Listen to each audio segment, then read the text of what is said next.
hear that music in my sleep.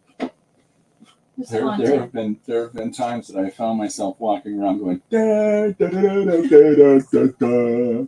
What is that song? I recognize that from somewhere. Anyways, hi. Hi, everybody. We got a special guest today. It's graphic designer Tristan. Look at my nails. Nice. Those are her nails. I did these for the show. Did you really? No, I did them Boy, 2 days ago. That's really prompt because we decided like how shortly a time ago. Hey, want to be on the stream? Yeah, okay, let's go. Anyways, hi everybody for that might be tuning in, whether it's live or in a video. You're always welcome to chat. And if you have any scintillating questions of life, the universe, general reality, whatnot, feel free to absolutely swarm Tristan with those. Yeah, just trauma dump right in the chat. I love that stuff. I'm an amateur. Art? My childhood was horrible. I drew comics in the dark in a closet that's where my bedroom was. I say it's a closet. It was really a room under the stairs. So I'm already bringing down the stream already. That's until I went to wizarding school and got picked on by those snake kids. Not even. I would never get into wizarding school. Okay, so for anybody that's joining in, Tristan is the third in what has been Runciman Press, RP Comics, which is the publication house that Lori and I started in 2015 when Lori found 3 completed books in a drawer in my studio as we were collapsing the 2 studios I had into one. And so we took those into the print shop that Tristan was working on at the time. And Tristan said, okay, let's make this look a little more professional. What is this? Anyhow, Miriam's in Israel. Miriam says, hi, Tristan. Hi, Christopher. Huh. Remember, I can't wave up. I have to wave down. Is that the secret? Yeah. Well, this is I do this. Yeah. I do this sort of fishy swim pattern. So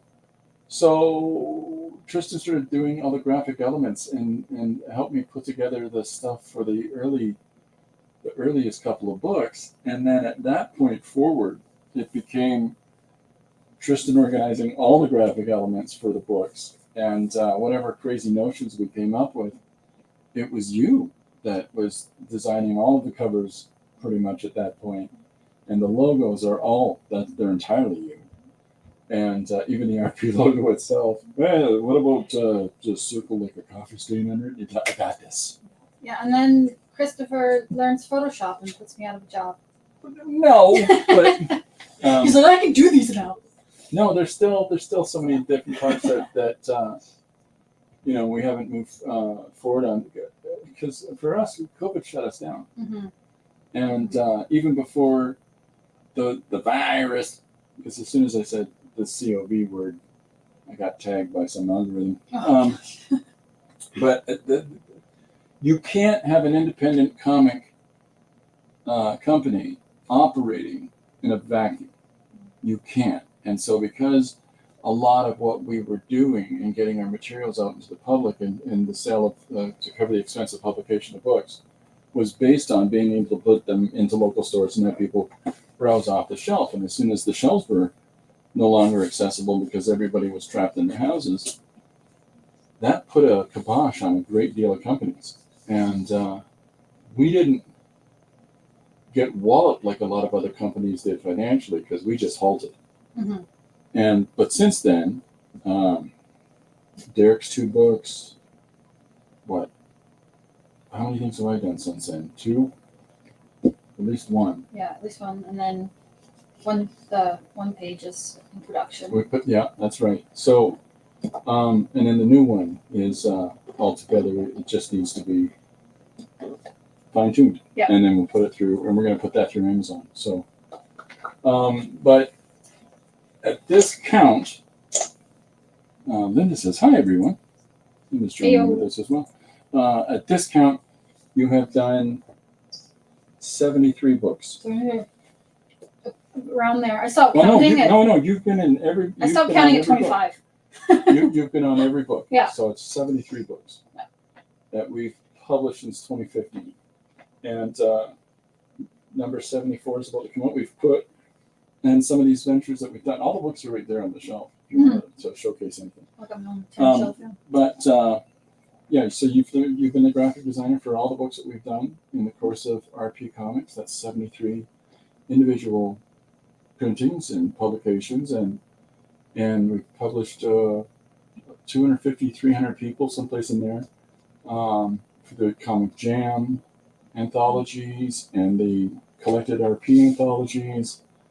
And what is it like to have so many people's lives and creativity in the palm of your hands?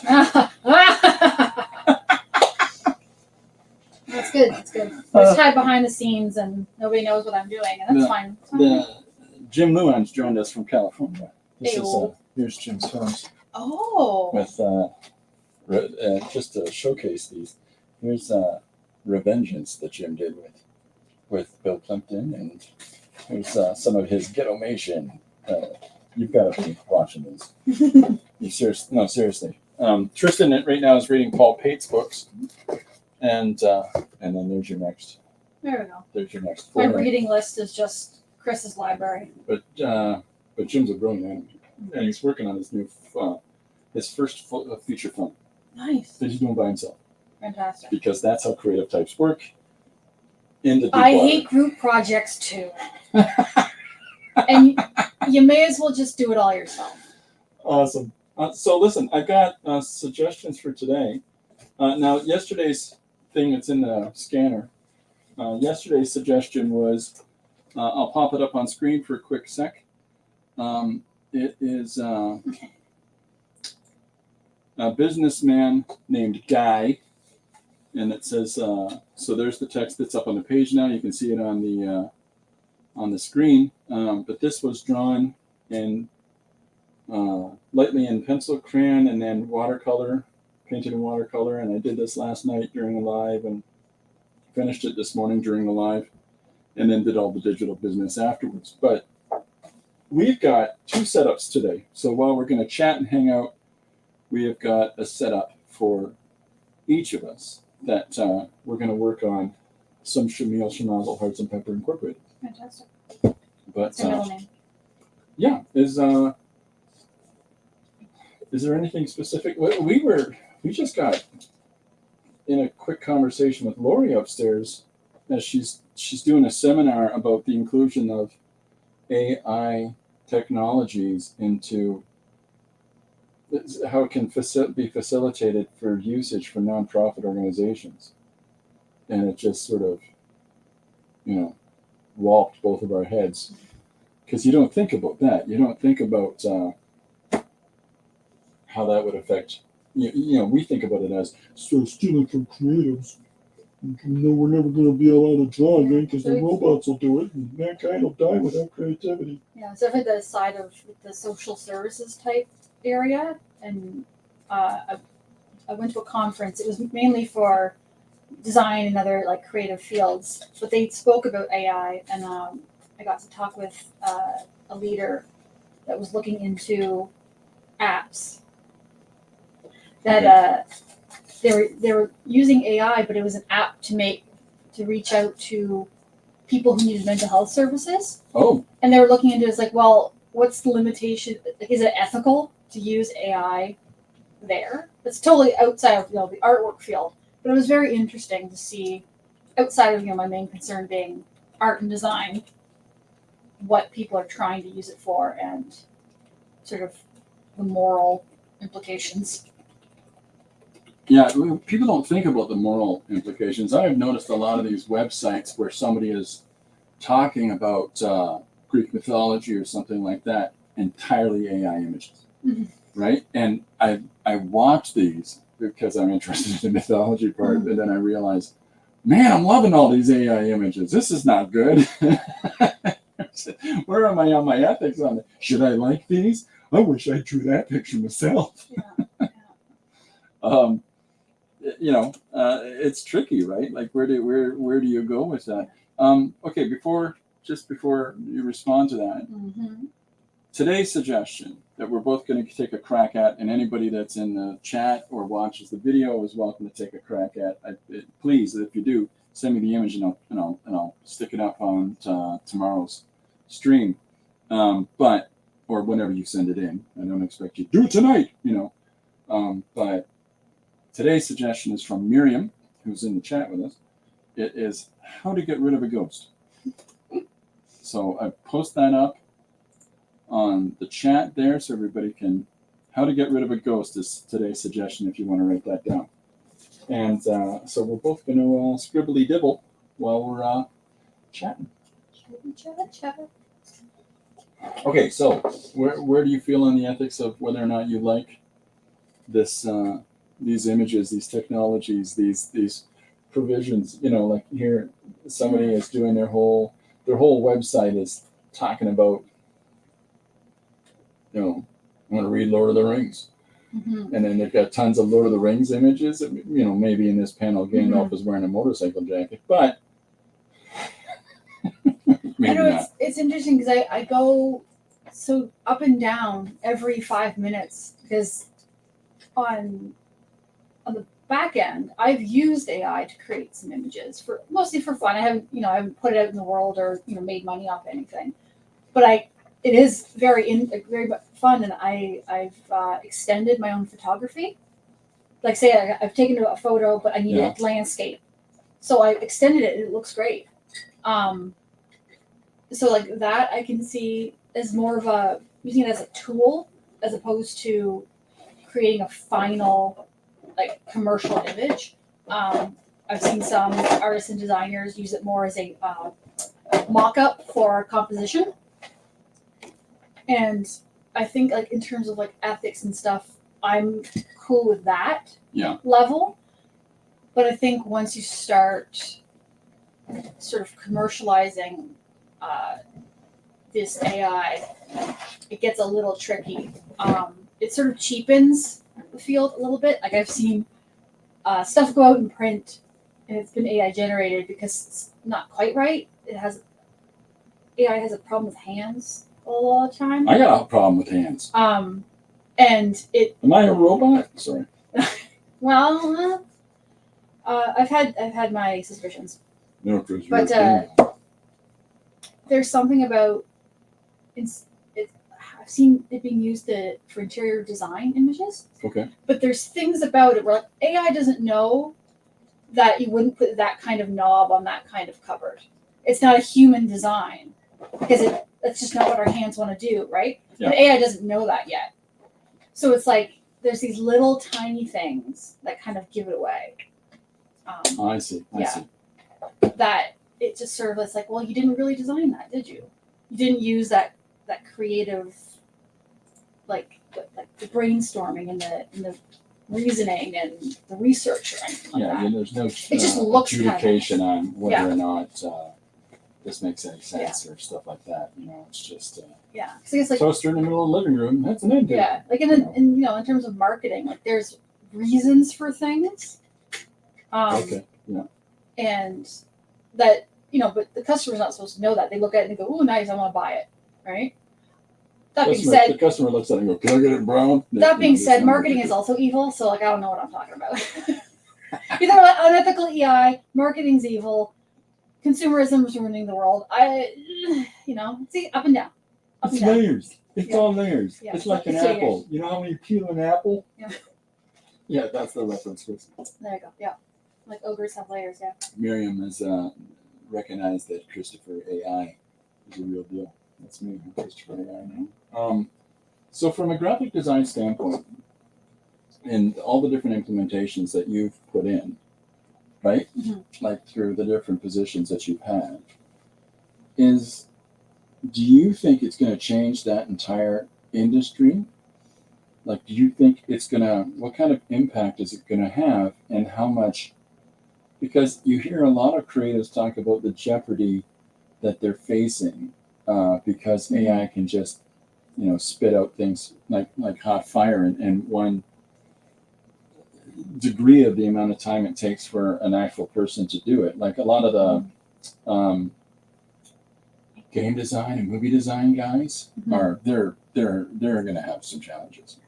I think in some respects, people will use AI, like businesses, anything like that, will use AI to cut corners, to get something, a product for cheaper.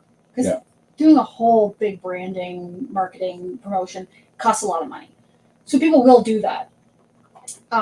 So I think in the marketing side of things that, use graphic designers and copywriters and all that sort of thing that would be impacted, we have to get better at selling and say, like, this is the reason why AI is not going to work for your business.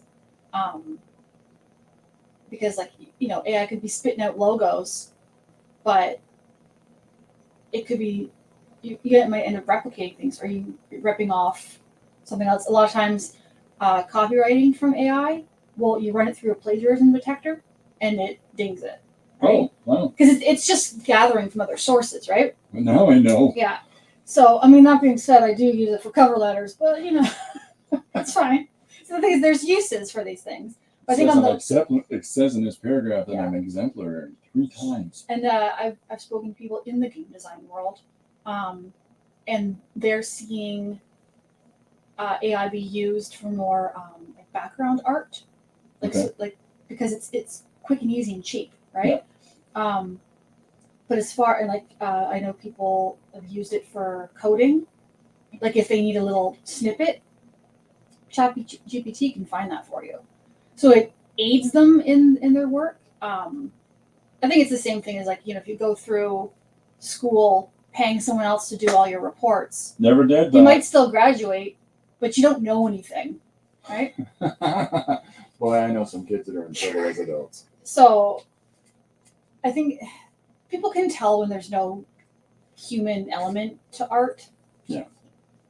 So I think it's going to get harder and harder to not compete, but stand out from it, because an artist can only put out so much work, right? Yeah. AI you can keep doing it over and over. Well, let's go to the public for that. For the response to this, let's take a call. Caller, do you have a question you want to ask Tristan? Yeah, when you're doing the graphic designing, what kind of pencil do you use? That's a good question. Tristan, what kind of pencils? Whatever's in the bottom of my purse. I have always wanted to do that. It's an interesting development, because here you're trying to do, creative and interesting designs and new ways to facilitate drawing attention to whatever the object that you're putting together for your client is. And at the same time, knowing that there's things like, what is that, Wayfair or something like that? That thing can just spit out background designs or whatever it is in no time flat, whereas it would take a graphic designer a couple of days to do the same thing. And I noticed that, and this is going to sound kind of horrible, but because the design of this and the algorithms are based on, it's sourcing material that's already out in the world. Mm-hmm. When it produces these things, some of them are so. Is that better? Sorry. Some of them are so very clearly rooted in this style that I can see them. I can see how, why do you have a team of X amount of people doing this if you just got a robot that just hocked that out in X amount of time? From a corporate standpoint, the decisions are easy. Yeah. In early implementation of AI, there's a lot of discussion of, because there's certain, of course I can't remember names, but there's certain designers and illustrators that are very well known. Like their style is very firm, like everybody knows it when they see it. You could just go into an AI program and say, give me this in the style of this artist. Yeah. And you could get that. So there's a lot of controversy around that, because from the artist perspective, that feels violating. Well, the Proco guys, those the draftsmen or whatever it's called. Mm-hmm. I'm done with them. I don't want to watch those guys again, because when they're talking about AI, in order to show an example of it, they decided to have an illustration, like an advertisement for the Draftsman show in the style of Dave McKean, who's one of my favorite artists. So they just had the AI program look at a bunch of Dave McKean's style of pieces and a bunch of his original works, and then to replicate that for a Draftsman, like an image promoting the Draftsman show, Mm-hmm. which sounds like it's a great example. But the problem is they've just taken another artist's work, fed it into an algorithm, and Mm-hmm. to talk about the ethics of it, and it's like you just did it, Yeah. and why would you do that? Like, why would you take another creator's work, whether or not you're going to try to stand by and say that AI is good or not? You've taken that out of the hands of somebody else by specifically just utilizing it immediately in your show. Mm-hmm. Really bugged me. Maybe it bugged me as much as it did because I like Dave McKean. I don't know. Miriam says it was a time that all things were done by hand. Then we had the digital aid become bad at that at first too. Yeah, I'm a late developer. It took me forever to. I had Photoshop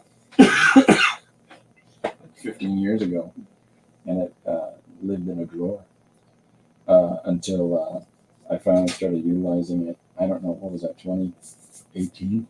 Mm-hmm. And then I didn't really truly utilize it until 2021. So 2020, I guess. So yeah, the whole jumping on the digital, even I was late in that game. Jim has been, first he was drawing in sketchbooks, all of his material that was being used in animations. Mm-hmm. And then he moved over to digital, and it changed up his whole process, and he Mhm. found great benefit out of it. But,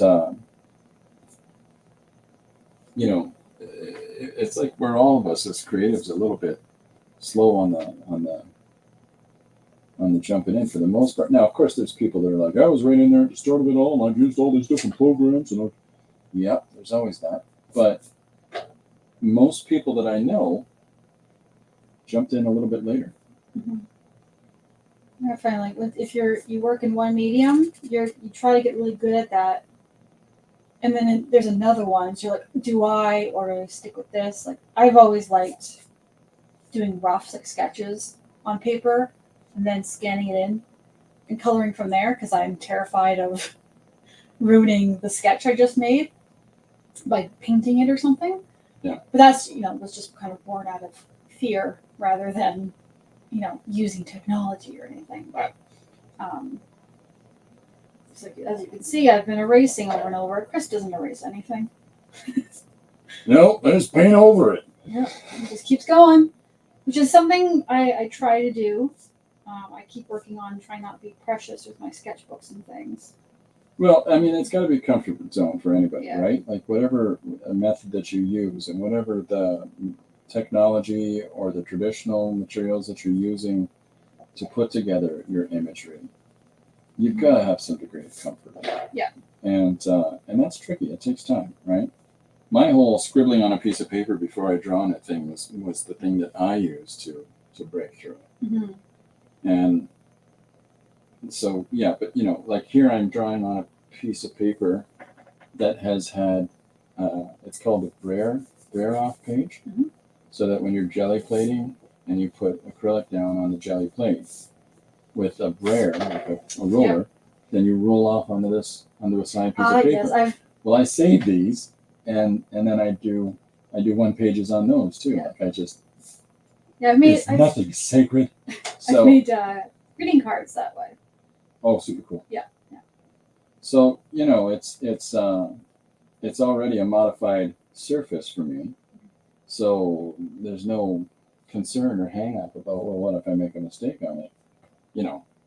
I'm starting in a position of, it being jumbled up in the first place. Yeah. So, that sort of lets go of the preciousness from it. But we all have mechanisms that we use in the course of whatever it is that we're making. It's, but there is a real joy to, in all honesty, when you're working digitally, to step back. Oh no! Step back. Oh yes, it's back. I didn't just delete the entire thing. Yeah. Or there's, you're drawing, everything feels real good. You step back and you look at your layers and realize you've done everything on the background layer. Oh yeah. So there's no going back from there. Well, I'm better about that, but I'm still operating like I can't step back at all. Like I still, like for the longest time, I would just, I think I'll paint digitally today, and I'm painting the whole thing on one layer. Yeah. And well, there we are. I'm sort of trapped in it now. But doing that for me made me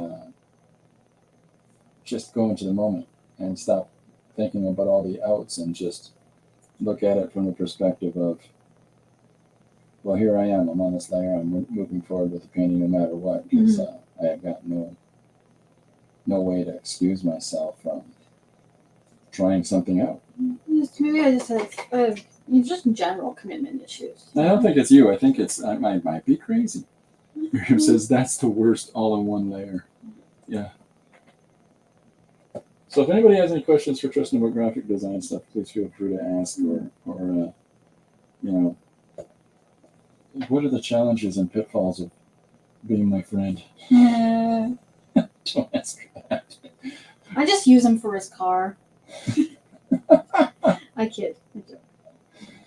We just moved furniture. We just grabbed some stuff. So I kid, I joke. I joke. Yeah. He's good. I remember before Chris even came into my place of employment, all those years ago, I was a patron of the comic book shop that he worked at. So we'd walk in there and it'd just be this guy behind the counter just riffing on people, just yelling out from the back of the shop, and I'm like, he's kind of cool guy. And I was like, I don't know anything about comics or anything. I just go in there with friends and. What got you? Was it my Batman's a fetishistic fascist conversation? I do remember vaguely a few interesting topics. Miriam's laughing because you're like, I'm kidding. I don't even like his car. No, it's kind of interesting how that all kind of ended up. So. Well, it's one of those things where like-minded people, when we figure out that each other are sort of in the same creative direction, it's nice when you meet other people and you're like, okay, all right, I know this part, they know that part. How do we figure out how to can I put use that this together? to my advantage? All right, Monkey Boy, get your car, and I will put your pictures together. I have to make everything into a joke. I've never been genuine in my life. It's like, that guy, I should hate him. Yeah.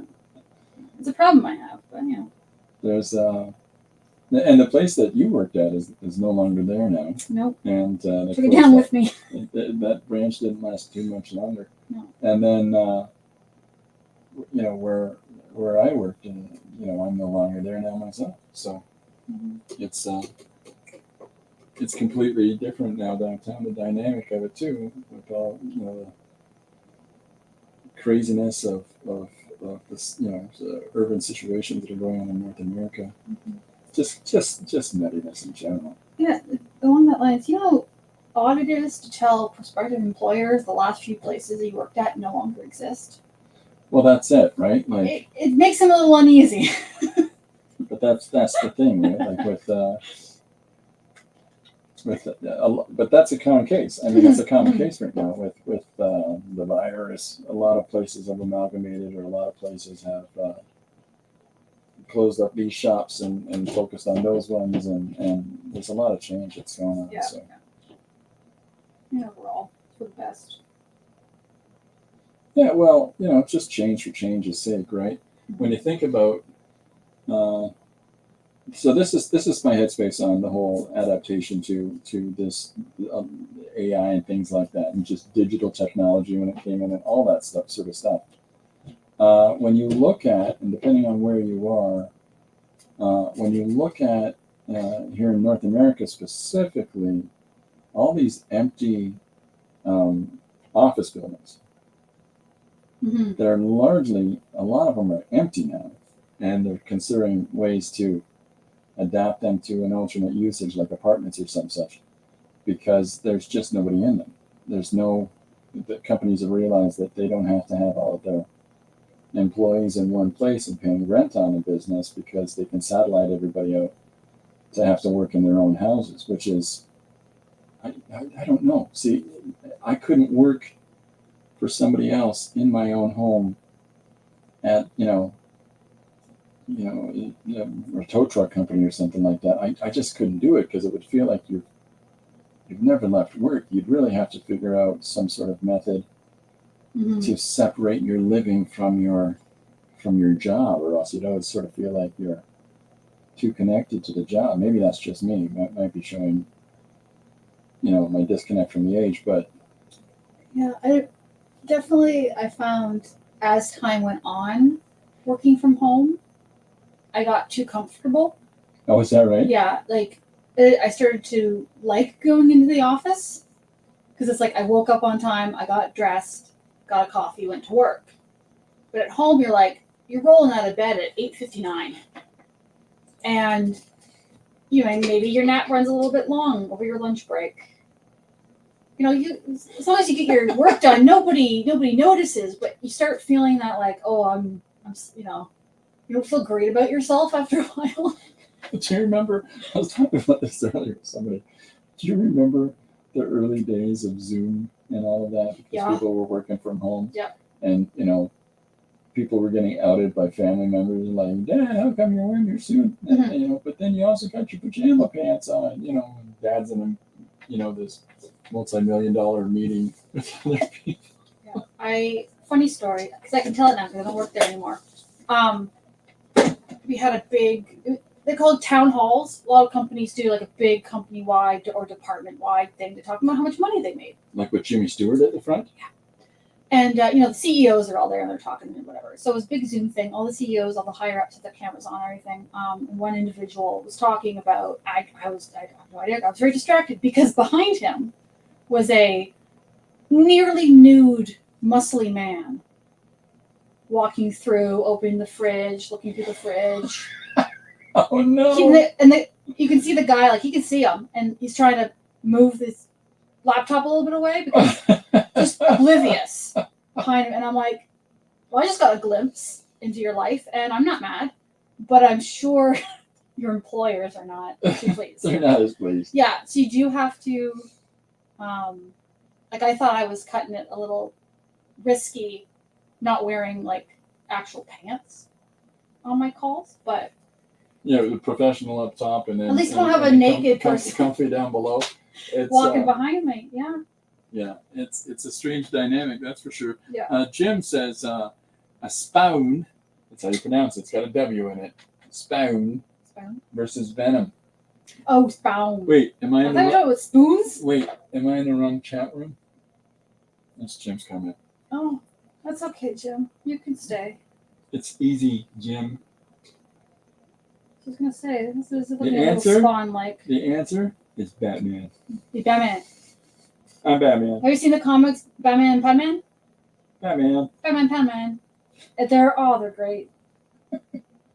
I still am trying to encourage people to find copies of the Megalomaniacal Spider-Man. Oh yeah. That's good. The Randian perspective on, should I save people? Am I obligated to do so because of my abilities? Or should they be saving themselves? Hey, does anyone remember what a vacuum looks like? What kind of vacuum? There's Just- one in the closet in the hallway if you want one to look Say, at. here's one. Okay, I'm gonna use this one. Sponsored ad, so I'm gonna be getting ads for this vacuum for a while.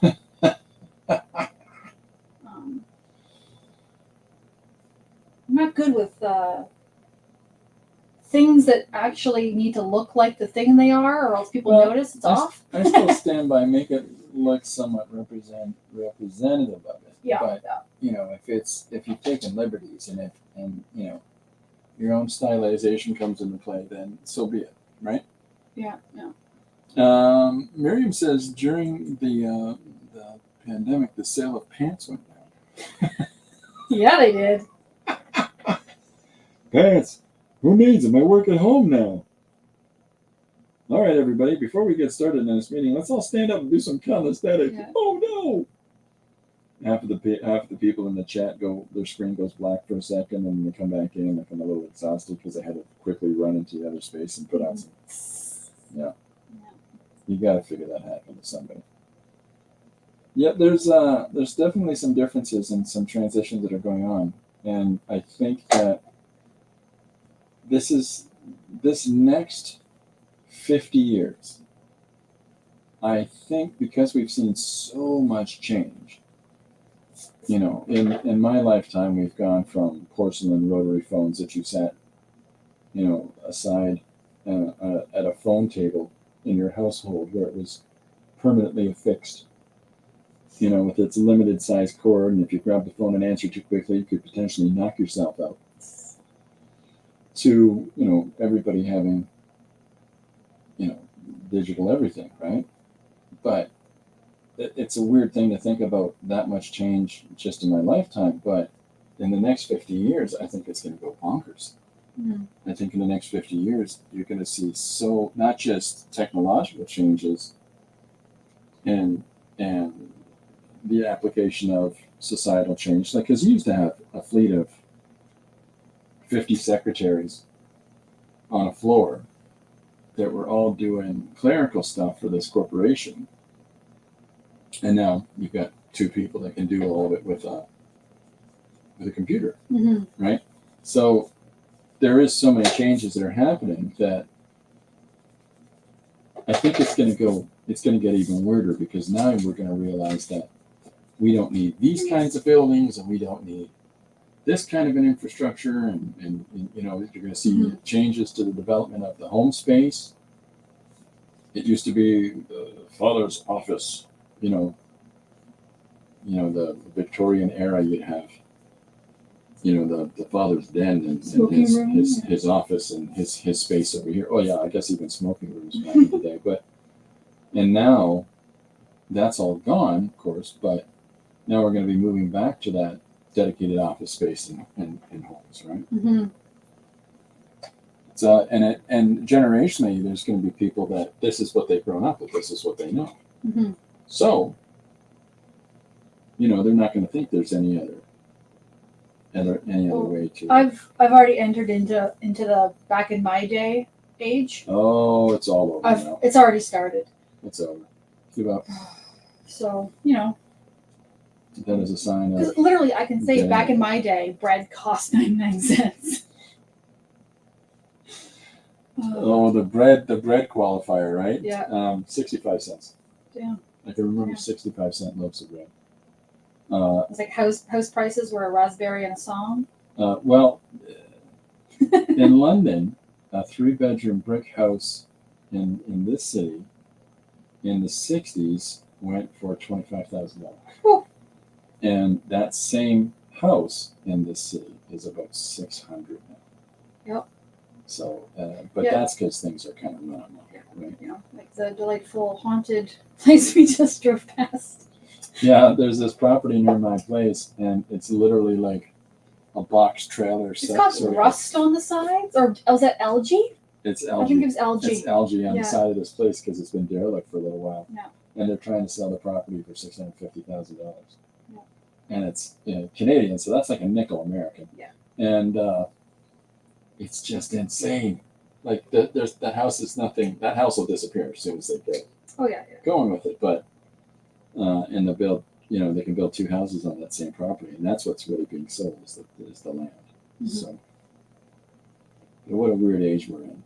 I just think you're going to see so many changes now with, you know, people whose households are going to have some sort of definable space where they can do work for a great deal of different companies.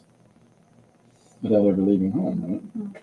That's interesting. I mean, I think I changed my whole apartment around. It's just a one bedroom, but now the dining room is my bedroom, and my bedroom is an office. Oh, Slash so there's pets. happening. It's already happening. Yeah, so I've already basically I sleep and watch TV in one half, and then there's all the computers in the other half. It's very tempting just to sit on my bed with a laptop, I will admit. But it's sort of like my creative space is like where I do crafts and artwork and stuff is just smack dab in the living room. And yeah, hide away in my.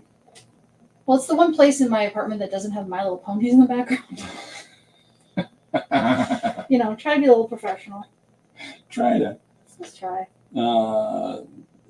Miriam says Ghostbusters for Tristan. You're really getting it. Today's suggestion is, guys. No, what is it? Hold on. I wrote it down because I forget all the time.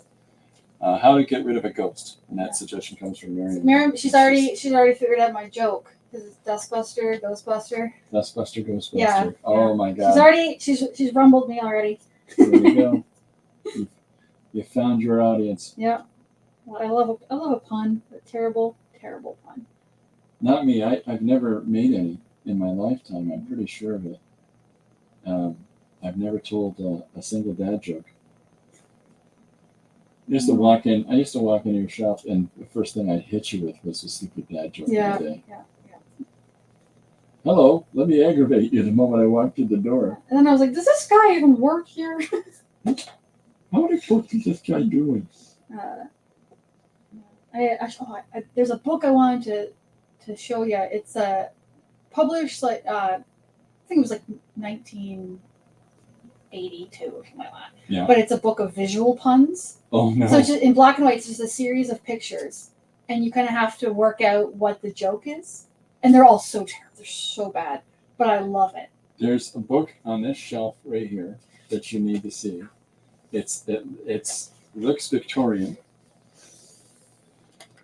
Like it's a Victorian style book. It'll be. Hold on. Terrible tragedy series. Yes, grab that book. This is a fantastic book for you to look at. The book in question.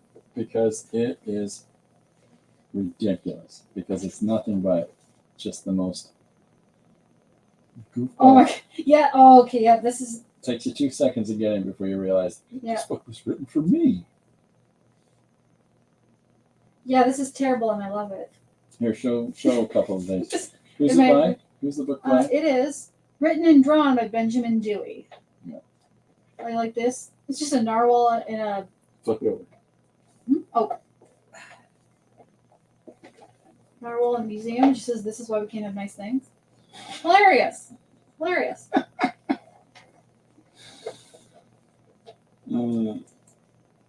Christopher, on the other hand, imagine what happened. Oh, yeah, this is the image that I'm doing is very different from the one you were. Oh. Like that other one just.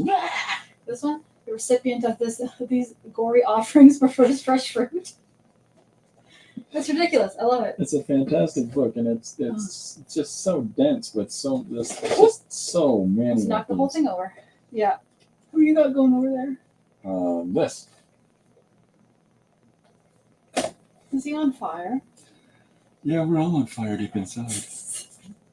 So, so the books like that are just perfect. And then I got another book on that same shelf called The Many Deaths of Scott Koblish by a guy named Scott Koblish. And it's so brilliant. Every page is, him sitting there and chatting with some friends at a house party, and he's sitting on the windowsill, and that cat jumps up in his lap, and he goes out the window. Yeah. It's just, he dies on every page or every other page. He dies. And the entire book is about a guy showing different absurd ways that, like there's one where he's leaning on a boulder. I think it's a boulder. He pushes the boulder, like he leans and it tilts the boulder and it rolls. Mhm. And he looks like this in shock in one panel, but it rolls into a little cleft. And so it rolls back and goes. Just so dumb. And brilliant at the same time. So what are you getting out there? What do you got there? I can't remember what these bad boys are called. Lecture set. Ledger set. This is cool. I've seen it before. I've never been able to play with it. Well, there you are. and I just feel like I should. There should be an X-Acto knife up here to trim out the parts that you want to pull out of the short move. For the knives. Looking for the I mean, it's got buckets and everything else here, but no bucket of knives. I don't need a whole bucket of knives if you got one good one.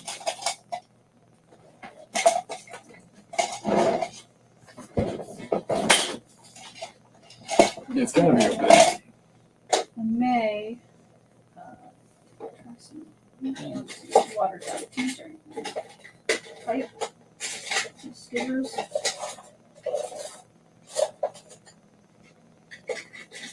Yep, I have no idea. No redo. That's okay. Get some rockets. There you go. Yeah. So I've been limiting myself to a vermilion, an ochre, and a yellow. I don't remember what the yellow was as I'm putting together this image.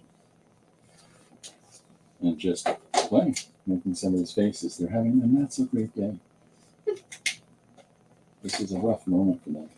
It's how to get rid of ghosts, and so I thought right off the hop I'd start with the scary element. I tend not to do a lot of scary stuff. Maybe it's about time I did. See, I kind of go for scary or super cute. I don't really have an in between. It's sort of the same thing I do. All right, so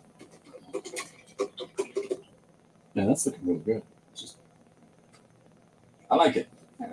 It's I'm trying to do something. I don't know what it is, but we'll get there. it's flipped in the camera. I can flip the camera around. If you Oh, want. that's okay. I can do a big reveal later. All right, well, only if you use jazz hands. Jazz hands. Yeah, so I think that I could see a future where people are working from home and have never met their coworkers in person, and that almost being common behavior and common practice Mm-hmm. for a number of different kinds of jobs. And we're already satelliting jobs so far, across the world, and have people in different places. I get phone calls from people asking me about my lawn care, Mhm. And it's very thick, East Indian accent or something like that. And, hi, I know it's Dave. I'm like, this isn't Dave. Your name's not Dave. Just tell me what your name is, Yeah, I know. Like, And I thought maybe they're all in Toronto because Toronto's a very multicultural city here in Canada.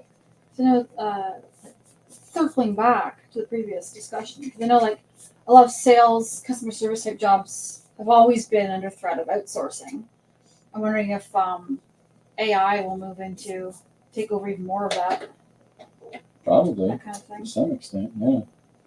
And which is really disappointing because when I was a kid, what I really wanted to do when I grew up was to put on a really loud jacket and,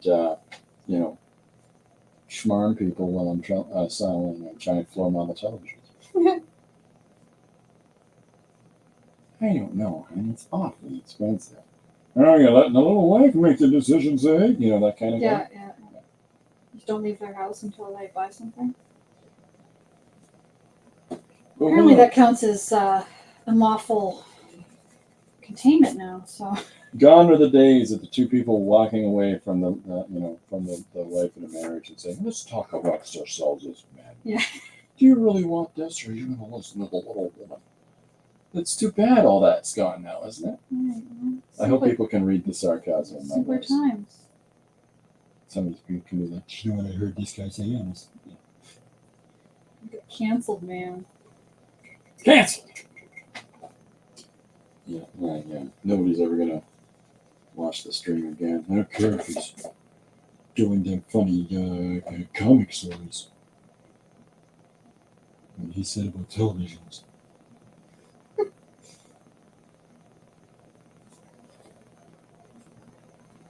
Yeah, we live in a different time. Back in my day. All the bowling alleys are closing. World's over. It's all over. It doesn't give up. There's, seriously, there used to be like 13, 14 bowling alleys in London. Oh wow. Well, there's like two. Now there's I think 3, Oh, okay. and 2 of them are the same company, just different sizes. Oh, So- yeah, Palestine. Well, here's a comic, Miriam says. Yeah. Yeah, it's all different. Like whatever ideas we thought the world was going to be like in the future's changed. Jim, I would mention Jim earlier on. This new film, The Full Plungus, has one character that is always listening to bowling shows. He's a big bowling enthusiast, and so that's some of the. I did some voice work for Jim as the bowling Oh, announcers. I know. I remember. Yeah, that's fun. But Jim's the writing he sends me. Hey, can you do this? Can you say how to say this? And I'm like, of course I will. This is the gopher strikes again Nice. in relationship to bowling. There's a line that I keep remembering wrong, but I love the line so much. But there's just this part of me that I know I'm not saying it correctly. But it's like, you just ate your dinner, Bob Hagan. But I can't remember what the name is. The whose dinner was eaten. But it's like such a fantastic diss. Mhm. So just ate your dinner. Sometimes like I love the insults that it takes you mid to try to figure out if that actually was insulting or not. Like my favorite thing to do is if somebody's like mocking you or making fun of you, you say, oh, I getting bullied by, and then say their full name. You Yeah. say it in a tone, like you use their name as if it's an insult, Oh, nice. and they're just like, wait a second, why would I feel offended by that? All you did was say their name. Well, that's awfully nice. Jerry. Yeah, I was like, oh, thanks, Christopher Runciman. Hey, my name is Jerry. Yeah, they're like, why did that sound rude? Yeah. I like my sort of approach to comebacks are really dumb. Like Lori will tease me or say some sort of Christopher will be like, hey, listen, stop flirting with me. I'm a married man. Yeah, I'm yeah. saying it to my wife, right? Yeah. Or like I'll that's my sort of approach to comebacks. It's really, really dumb and usually missing the mark. See, I say I have comebacks. I think of these things way, way later. Yeah, I also like to go to the defaults like, you too. Oh, that's what I do with my sisters. You say we tease each other, and then they hit a nerve on you. Like, no, you. I just do that. What do you say back to that? You did. You again. You did. You times infinity. You. Yeah. It's hard to argue with stupid, Yeah. right? Like that's how I've gotten by this far in my life. Somebody says, well, what about this, Chris? And I'm like, you did. Okay. Sounds like a you problem. Okay. And they do that condescending. Oh, okay. Yeah. Okay. Oh, really? Oh, really? All right, I'm gonna go. Yeah. Stop arguing with dumb people. The moment that I pull a you out of the arsenal, you've won. You just won. I'm putting some white in this. Whoopsie. Dropping stuff. That's fine. This is a really rough application, but I'm having fun. I call this method finger painting. I don't know if you've heard of it. I have, but I can never really buy the right tools for it. They're hard to find. Like, where do you go to pick up fingers? Sorry, that's just dumb. I'm embarrassed with myself for all of you. We can't all be winners. So, back in the day, my visits to the shop where we would confer on whatever the latest thing that we're going to put out. It usually involved 10 minutes of inanity, like 10 minutes of nonsensical jokes, and 4 minutes of bringing anybody else that was in the shop up to speed on what ridiculous jokes are in relationship to, and 30 seconds before I gotta go. Oh yeah, can you do this and this? Oh yeah. I think that's pretty much how we structured a lot of our Day-to-day our planning. operations. That's our planning. It worked.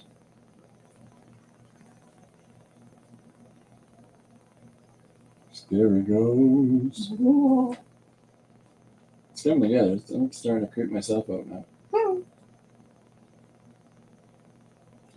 There's a fun exercise I've done for sketch nights, and sometimes just like on a board, just similar to this, is that you just draw a weird squiggle, some random shapes, just kind of go bleh, and then you confine your drawing to one of those shapes. Oh, okay. Kind of, because sometimes you look at your paper, you're like, I don't know.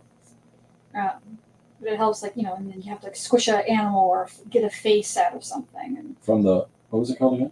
just from like a squiggle or blub? a blub. Yeah, a blip or a bloob, all those kind of things. Sure, why not, right? So, this little tie-dye thing has some cool little shapes on it. Yeah, so that paper is, I picked that up at, I don't know if you've heard of this. It's a store called Walmart. And they've got these blocks of, that's where the marshmallow white paper comes from. And but these blocks that they have at these stores are like, for whatever it's intended to be used for, I don't know. But what it sort of opens up is all kinds of crazy, that's a great thing to draw on top of. But I'm sure there's a great deal of people that just use it for its tie-dye thing as opposed to covering it up. Interesting. Don't tell me what to do.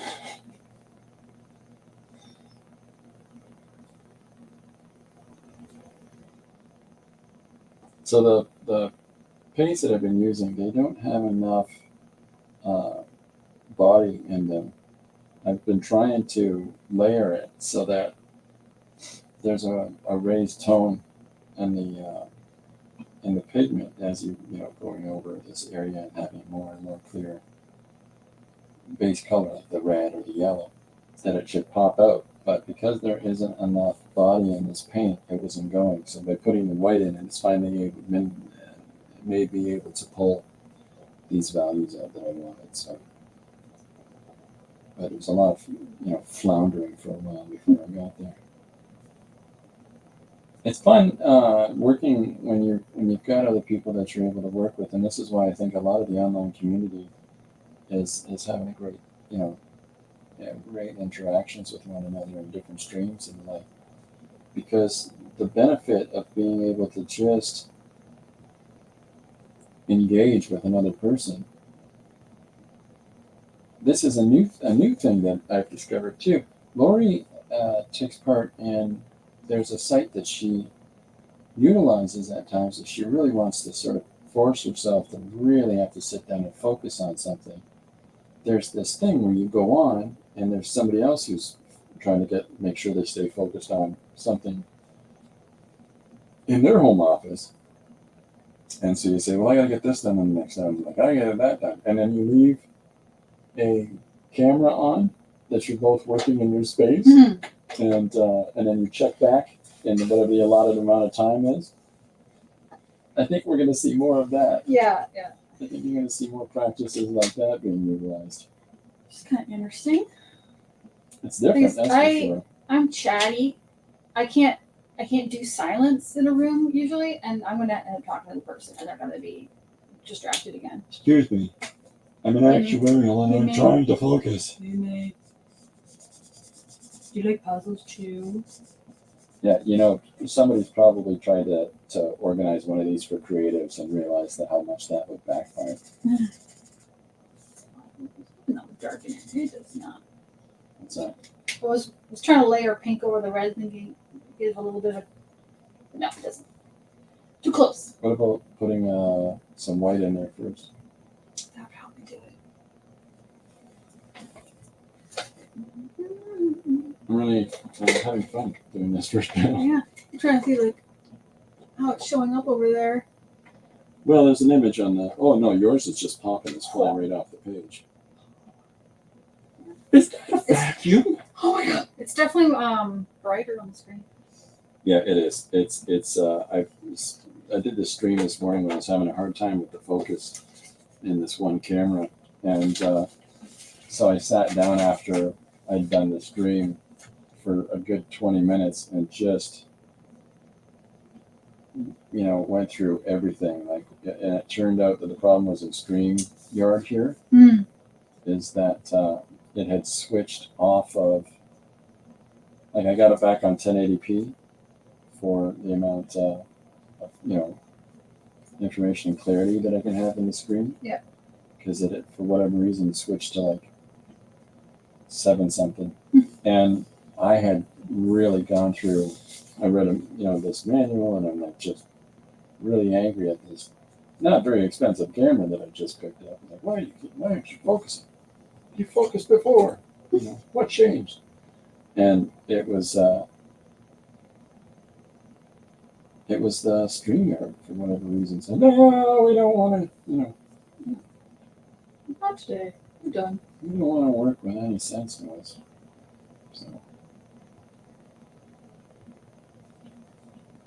So here's my ghost coming in, I think now. I'm gonna make myself have to move on.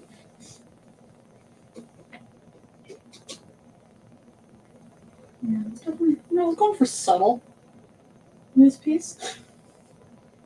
Ghost getting vacuumed up. It's pretty good. I like that. That's all I clean the house.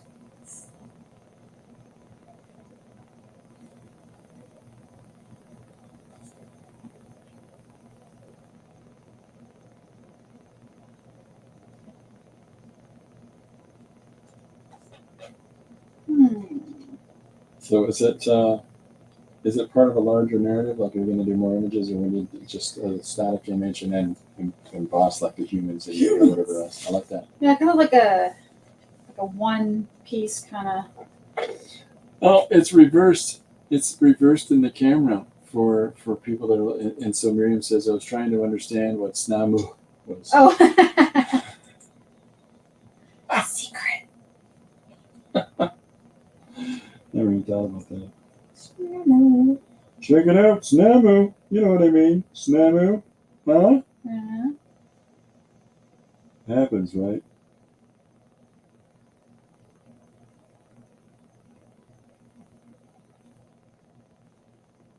Snamu. Okay. Oh, I was on a Tony Bennett kick last week. Tony Bennett. Yeah. Hey, That's a name I haven't heard in a while. Yeah. So I was listening to Tony Bennett and just cracking myself up, and I realized I gotta stop playing this Tony Bennett because I just spend all my time laughing. Like, I made a mistake of working in the studio one day, and I had Norm Macdonald on, Yeah. and I'm just laughing at Norm Macdonald, and I realized that, it looks like I just got this random case of the giggles because every now and then I say something like, once in a while, like it's how he pronounces things, it would make me laugh. Because he's from the exotic place called Ottawa. Ottawa, a place with a lot of snahoos. What is it? Snahoos. A lot of snahoos there in Ottawa. Yeah. That's how they greet each other. Snaho. Summer. And kick each other in the shins. I don't understand those people. But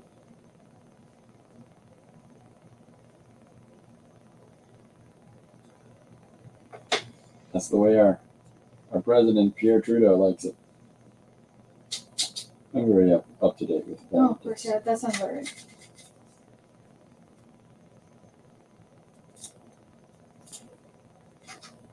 I don't know. I think it's the first and maybe the only time I've ever heard in history where you have a person who is being publicly divorced while in office. Mm, I think it might be the first time I've ever heard of that.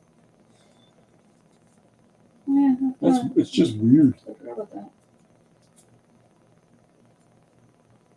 And that's the extent of the talk on politics. That's really all I know. That's weird, eh? Yeah, that's pretty weird there, bud. And in other news,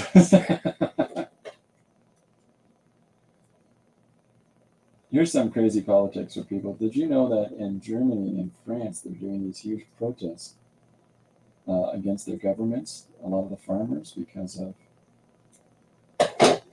decisions that their government is making to affect farms and farm families and all that. And one of their ways of protesting is spraying fertilizer on public buildings. Yep, that'll work. That'll do her. Yeah, if that doesn't get attention, I don't know what will. I'm trying to move the tiniest piece of this stuff, and it keeps just sticking out of things. There you go. It's tricky, eh? There we go. Nope. Wrong side. All of that, you put it down the wrong way. Okay, there we go. There we go. Good enough. I did get some of my white fingerprint on there, but that's fine. I think that rest assured, and there's always going to be, as far as it goes for graphic design, I think that there's always going to be necessity for some amount of graphic designers out there in the So, world. like, even you gotta have to manipulate something to suit different usages. Like, AI can't do it all yet. Yet, Yet. yeah, I think that you're always going to have somebody. You're always going to have that person who goes, "Hey, can you make something that's like this with that?" Yeah. How about you get that? Give me something on that tomorrow morning. There's always going to be those people, Mm-hmm. and as long as those people exist, Yeah. they are going to need those of us that can figure out how to make the robots do what we need. As long as, they're CEOs with weird requests, we're all gonna have a job. See, there's another thing that's changing. No longer are we going to have the days of, the management that walks over and says, "Hey, how you doing? I hear you like them Bee Gees, huh? Yeah. Oh, that's good news. Anyways, can you do this thing for me?" We're going to have less and less of those people, I think. There's definitely a demand for a different kind of management style, which is fun to see. Yeah, a lot of, hi, okay, if it's not a bother, like if you've got time, Yeah. if you could do this, that'd be great, but we kind of desperately need it. Less of the kind that's like, so I noticed you've been going to the bathroom a lot lately. Is this something we can change? I'm like, no, I drink water, Brenda. Why are you tracking my bathroom movements? Yeah, it's like that's things like, why are you? It's like, was my work done? Great.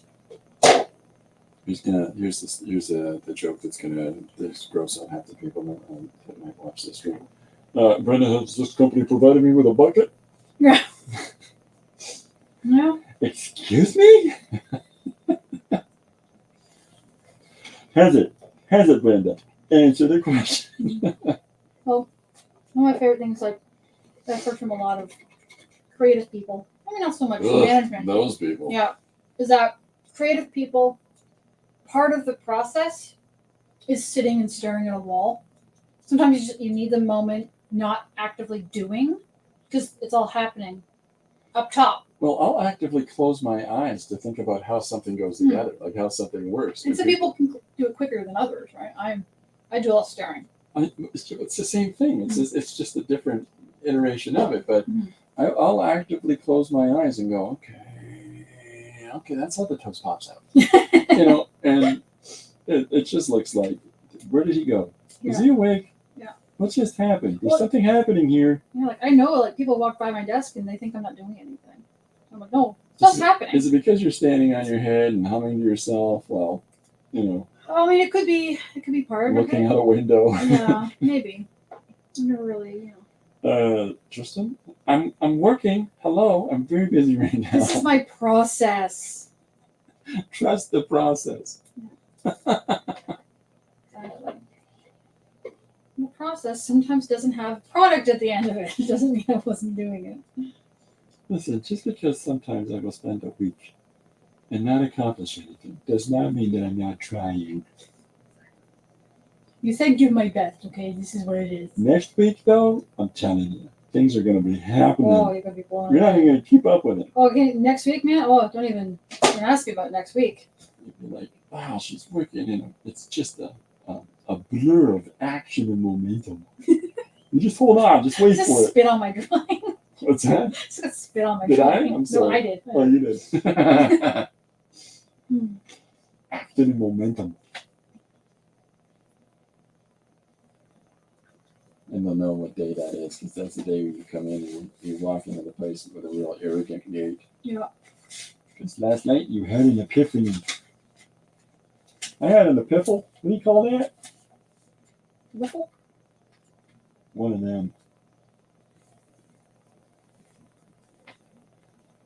I'm all right with this first image, but I would not invite this person over to my place because they need to brush their hair. So this is super fun.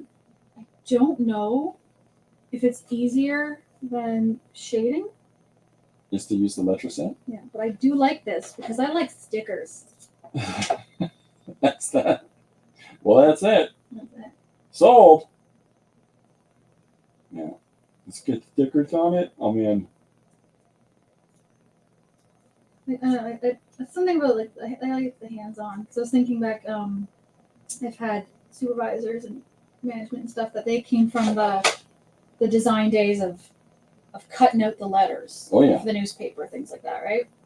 And I'm just like, I like that. I know, like, compared to what we can do now, tedious, right? So tedious, but also, I like something about that hands-on. Oh yeah. Definitely. Like I actually had to do that. I actually had to do the whole cutout stuff, cutout stick. You know, Back in the ancient times? for my earliest, like the sort of punk rock Mhm. magazine stuff Yeah, that I'd be doing in the '80s was an awful lot of. Mhm. And the other one is I got an entire box. If you want to grab a couple sheets of the letter sets that you rub over with a pencil That'd be awesome. and put into your compositions, but Mhm. I mean, that used to be a regular practice thing. Group says we only had Letraset back in the day. I mean, that was, and it was so expensive. And when you think about it by comparison now, it's like, Mhm.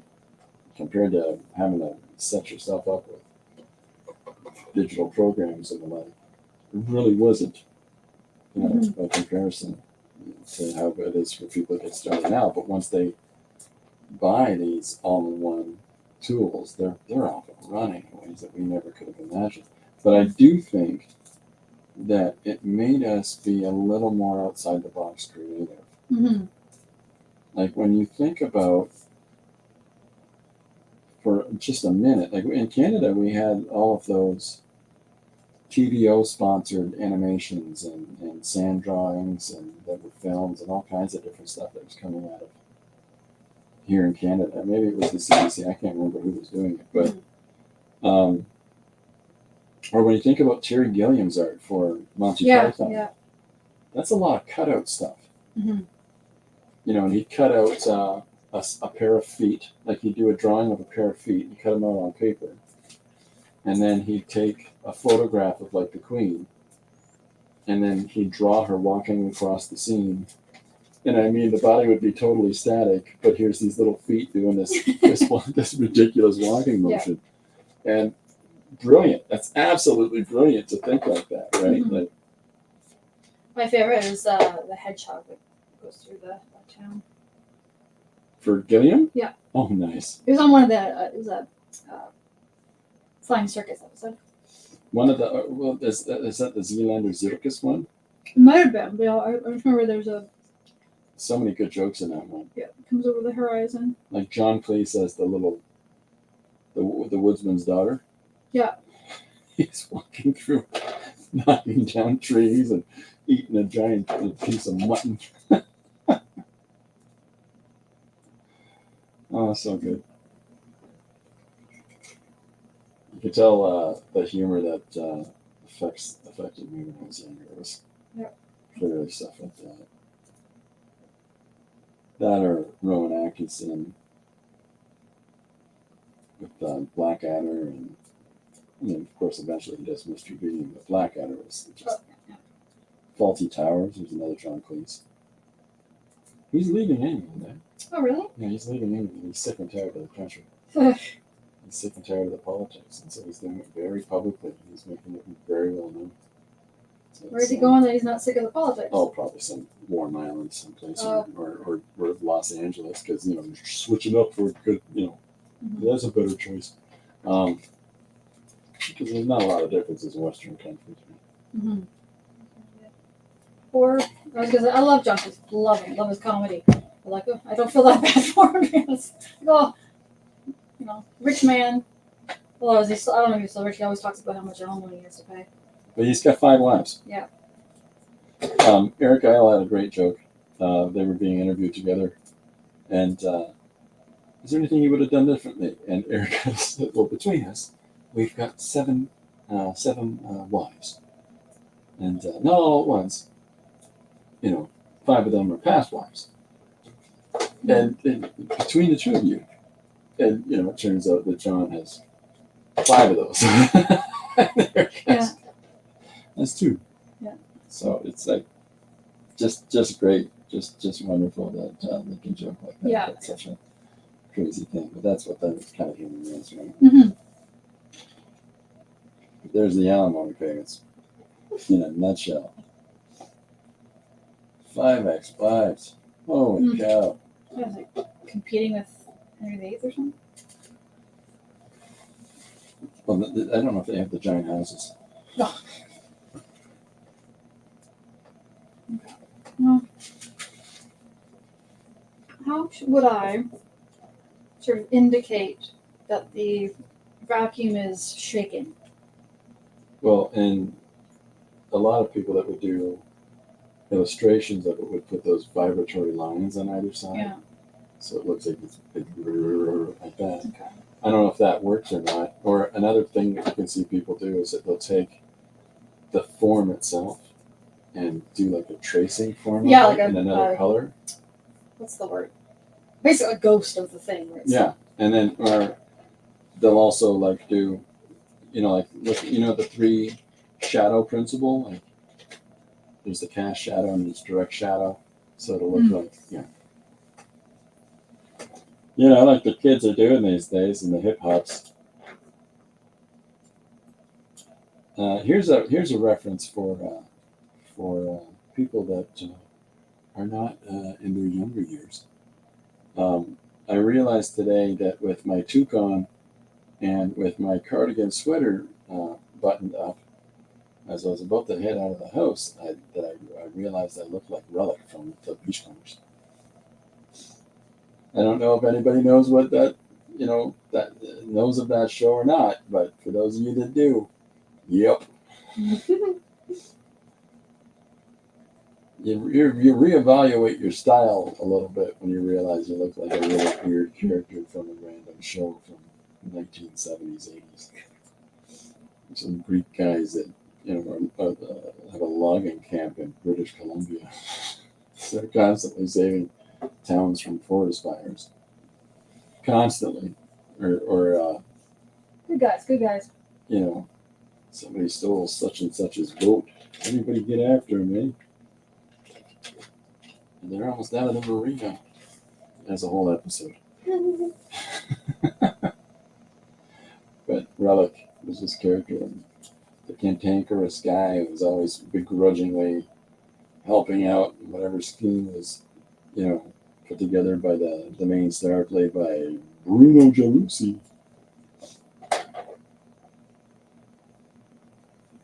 Relic. All right. A great place like that. I picked up the wrong screen. So there's softer lead pencil crayons than the color erase things that you're trying to use. Oh, it's okay. I'm getting the effect I want. All right. Okay. Am I? I used to know somebody who every second thing. I cut them out. Like I just don't want to have to engage with that anymore. But every second thing they'd say is, "Okay." Like, okay, I'm so done with this. You know, I thought it was nuts. Ah. Great value.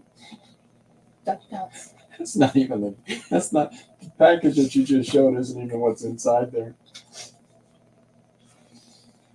Because We recycle in this house.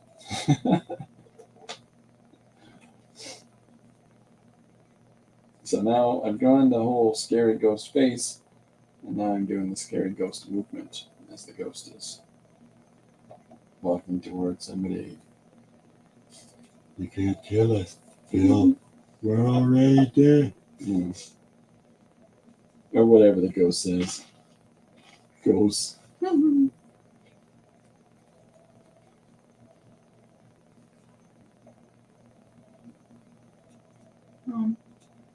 One skill that old timey graphic designers had was drawing font. Yeah. I do not possess that skill. No? No. Okay, so here, I'll pass you something. Yeah, well, stencil or some such. This is going to be exciting for some people.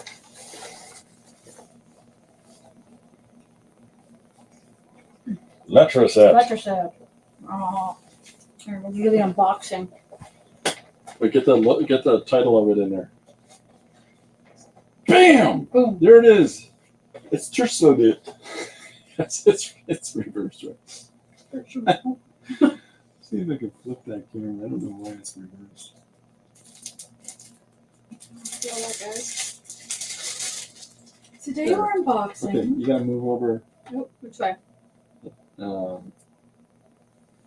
other way. No, the other. A little more. A little more. A little more. Yeah, that's where the camera is now. Okay. Okay. Look at these letters. But people can read things now.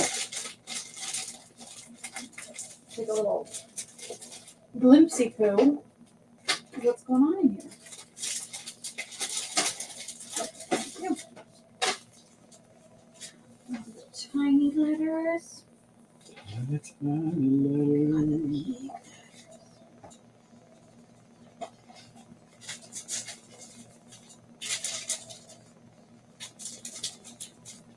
Ooh, Chettleham. Goes inside. Yeah. You see what that is? Yeah, right? So that's where you rub it, rub it with the pencil in it it. transfers. These are the technologies that Miriam says, "Oh, I'm nostalgic now." Yeah. Oh, look at the little Candace inline. The Gorgeous. scary part of that is that it's an entire box of those.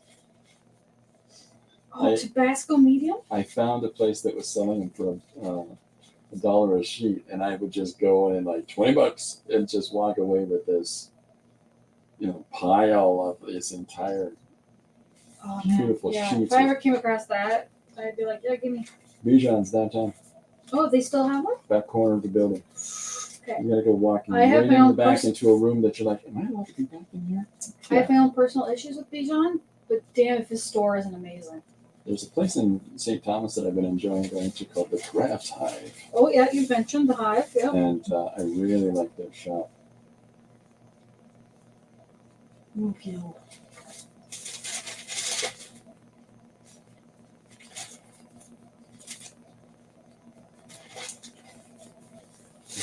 We've got Miriam all nostalgic. We've got Kristen pulling out 26 separate letter sets. Things are gonna happen. They're gonna happen. You don't have any emotional ties to Flyer, Bold, Condensed, or Gill? I can use those? Well, Gil and I go way back. Gil and I, I remember summering in Rangoon with him back in the day. Oh, Rangoon. Oh, Gil and I. Oh, the memories of orange Fanta Pops will never leave us. See, when he gets nostalgic like this, I just gotta smack him on the side of the head and he breaks out of it. Wait a minute. I've never been to Rangoon. I don't know anybody named Gil. Whose house am I in? Oh, you're making this. What's fun with the approach I'm taking today is I'm literally just blind, painting shapes and figuring out things out of it. Mm-hmm. That is the way. And I gotta move my nuts. it's liberating that, you know. Mm-hmm. Because last few pages, when you work with controlled medium like watercolor or, you know, a tight pencil crayon drawing or something like that, it's fun to stretch your legs after that. Just go silly. Mm-hmm. It's almost like an impasto approach to the application of paint that I'm doing today.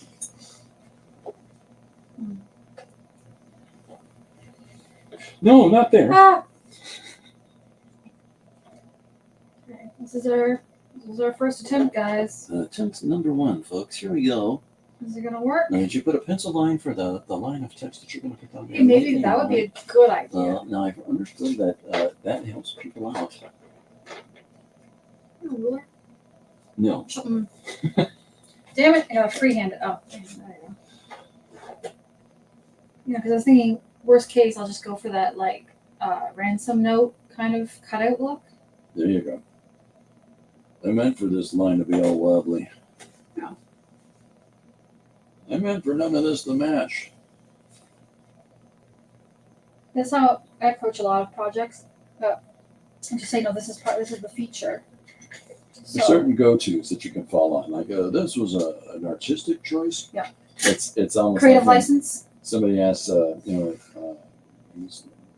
somebody in their faith and says, "Well, what do you think of this?" Well, that's an ecumenical question. You know, there's bailout things that we can all use in different professions. Yeah.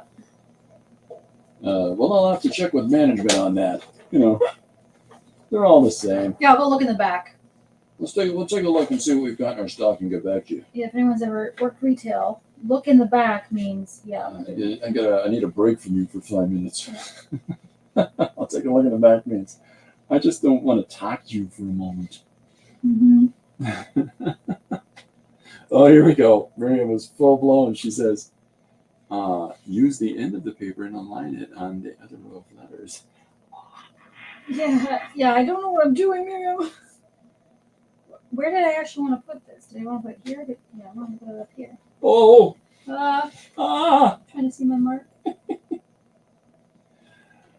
All right. If you're sure.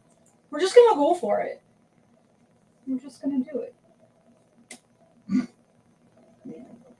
First thing we did was break the lead. Yeah. Them are the best of us.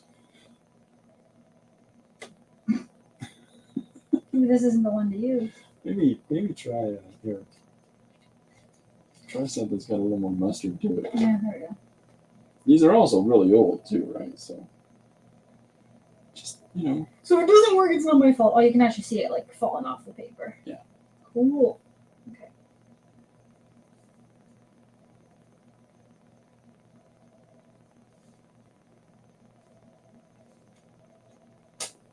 Oh, look at that, guys. Oh, Oh, G and an the H. G and H. You know what that starts to spell? Cool. Go. Okay, now let's see if we can get the next one. I was lucky. Go and fit the glory. Those two are the side by side. Let's go for the next one now. Man, you've lined those up really well. Yeah. That does linked alphabetically, maybe. Oh, lighting, curtain, what's that? That happened on the stream, Chris's stream today. Yeah, this person managed to line up a perfect G and H together. That's about It's a it. skill that I do possess. The rest of the stream made no sense at all. but the G&H action is fantastic. So good.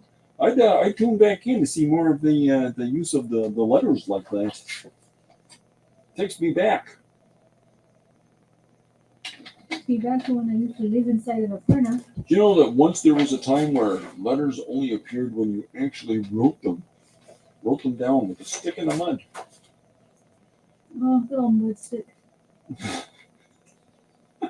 Mud stick. What's the official name of that tool? I believe that people that own Bob Ross marketed those. I've been watching videos that came up. It was like how people wrote things back in the day, like just wrote notes. And you can't just keep chiseling away in stone all the time, right? It was wax, like wax on a board. Yeah. And you scratched Scratch up the note letters. into the wax, and then you could fill it back in for a new note. Yeah. It's brilliant. I love it. Why aren't we using that amount of wax today? Yeah, save a lot of paper. Progress. Yeah. There's a fantastic thing. So one of these ancient alien nuts, Oh, the God. Zachariah Sitchin guy, who's like the least credible person in history. Yeah. Well, no, close. Anyways, he the same things that he claims to have translated for those from heaven sent, the Anunnaki. you Yeah. know. One of those things has been there's a fantastic thing where a dad is complaining about his son's lack of ambition. I remember. Yep.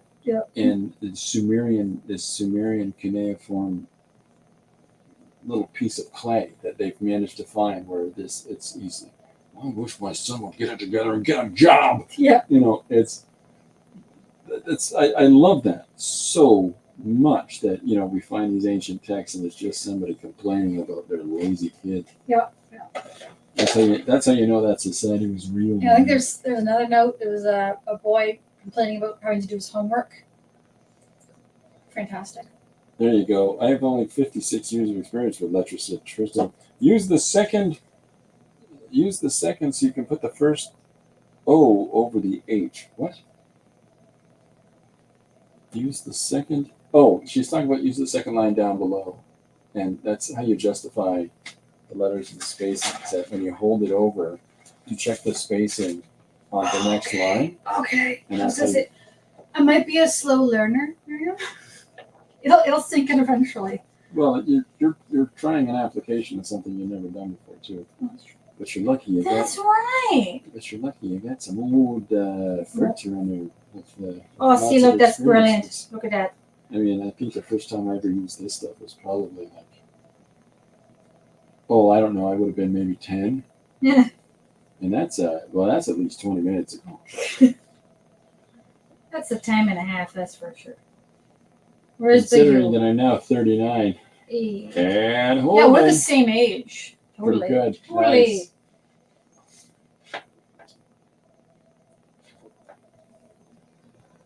Miriam says, you're all right, Tristan. You're doing all right. You were. Don't use that letter. No.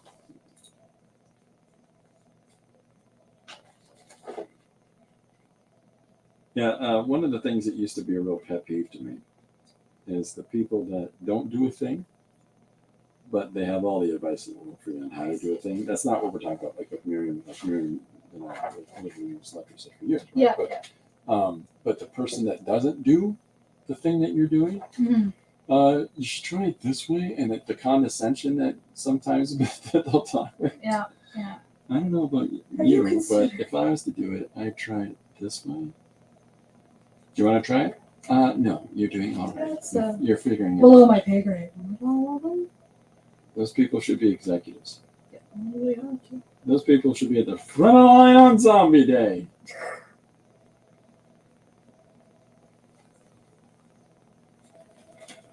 That was a real passive aggressive comment I made to somebody once. You just right. He said, Ghost. "Whoop." Sorry, Miriam, am I lining up? Did it tilt? Hopefully you don't find that offensive. I was doing my best. You can tell that about me either, Chris. LOL. Well, no, Miriam's not. You're not doing that. I'm talking about the people that have never done a thing. like like they've never they don't do any art or whatsoever. Yeah. Like if you want to do what you should do in your art, you should do. This is what people are looking for. And stop. Oh yeah, what I'm gonna go with is I was going for that little bit off kilter look. Oh, I You see. know? That's Kind of like that movie that's got that theme song. When you're walking down the street and you see a tasty ghost, who you gonna call? You call Ghostbusters. I do like this. That's addictive actually. It really can be. Yeah. And I think I need to rub just a little bit harder just to get all the corners to stick, but I like that. I'm Ghostbuster. really taking my time on this. It's just I'm spending more time just sort of playing around application of paint than I really am actually trying to execute the. Miriam says that's an original work, Tristan. Thank you. She's back into the lecture sets. What's the tiny one? Pull up 19 more different channels like I already What sound would you say a vacuum makes? Is it more like a woo or a yee? Well, let's put this out to our callers. Callers, feel free to call in with a response for Tristan there. Just dial 6 on your dial. What See what sound that does does your for you. vacuum make? What sound does your vacuum make? Or like yee 16th caller wants $1 million in cash. or That's not actually that might be good. Does it make this sound? Oh no, that's a car. That's a car. Let's see. Or no, a sports car sounds like this. Here, family. Better ride. Family. I have like tinier ones, but there aren't any tiny. That is my entire impression, by the way, the entire Fast and Furious franchise. That's the one. That's my entire impression of the whole series. Family. My theory, or it's not my theory, what I assert about that film is it's basically just a live action My Little Pony Friendship is Magic. It's the same plot. It's the same everything. Yeah, when Vin Diesel shouts, "Sharon is Karen." You know, they're like the whole like family is everything. It's the same thing. And then they jump Honestly, over the moon in a Corvette.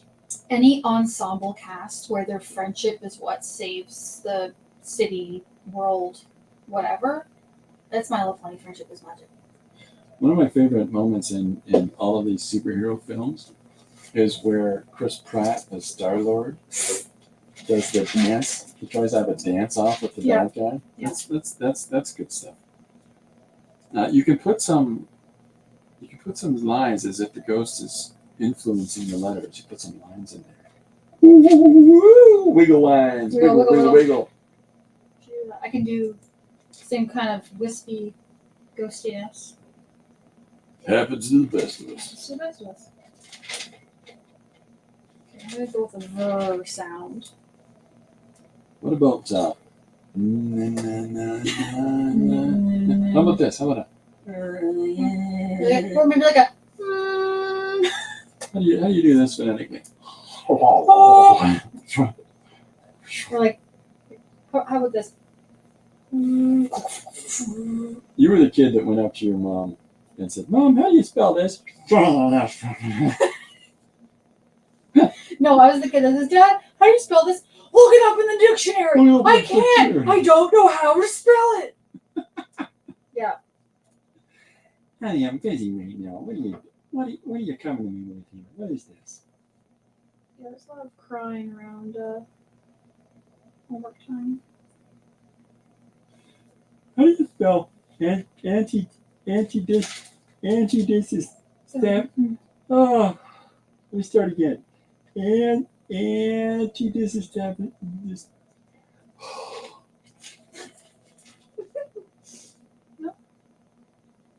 Take a moment, Tracy. Take a breath. Try it again. No, I didn't. Fun fact, I was selectively mute as a child. Is that right? Yeah. That wasn't a problem I had. Yeah, I grew out of that. I did. Actually, I was fairly quiet as a kid. I save it up, you see. Oh, yeah. There's all these fantastically melancholic photos of me where I've got, shoulders touching my face and in my coat, whatever it is. Don't talk to me. And dress the people in the family photo are all happy and smiling. Whatever. Whatever, man. I don't even know how we got the Dorothy's.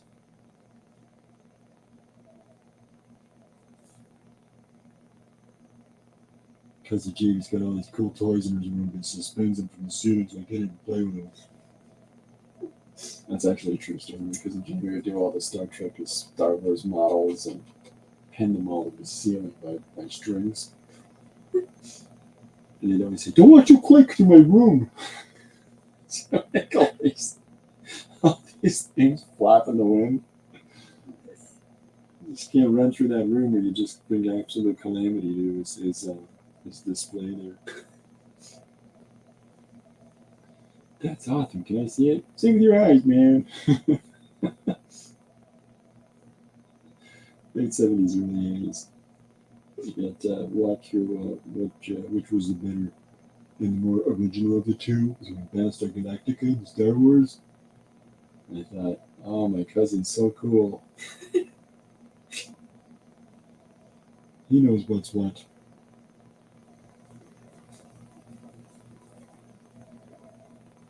I had a cousin that used to steal all the street signs in the area, and like whatever she could get her hands on, she'd find it. Like, I remember seeing her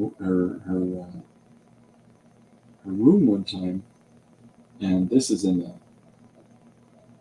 mid 70s, right? And her room was just completely covered in road signs, like just stop signs, and she even had like city lights. Like she'd taken the lights down from an intersection somewhere. Wow. Yeah, and I remember at a reunion thing that happened, trying to figure out which one of my cousins that was, and no one would admit to it. Nice. Because apparently all of I was the 20th of 21 grandkids, and so everybody was years older than I was, right? So when I'm talking about, I'd be like 10 years old, and everybody else is like teens and 20s. Yeah. I have a cousin who's a year younger than my mother. Oh wow. And it's they were all troublemakers. Like seriously, so many of my family members were troublemakers, and yet none of them will admit to anything. So the second image here looks really blurry, right? But that's totally because it is like it's just splotchy in how it's applied. Whereas you can see the first image is nicely focused, but this one, it just looks like. So it made me second guess my own setup again. I fixed this. I kind of regret the whole thing. It's like, I know, it's like when, that's a problem. It's like when I draw, I regret a choice, a permanent choice, and then, instead of scrapping something, I have to, pivot. Just try to just make it work. Well, what did you do that made you feel like that just now? Well, I kind of wish I didn't put the sound effect. And I put white over it. It just didn't look. Scrape it off. But I think I'm okay with it. I'm gonna live with it. Oh, did I have to put the cat back on? I'm never gonna be over again. Put the cat back on. Drive all your markers, man.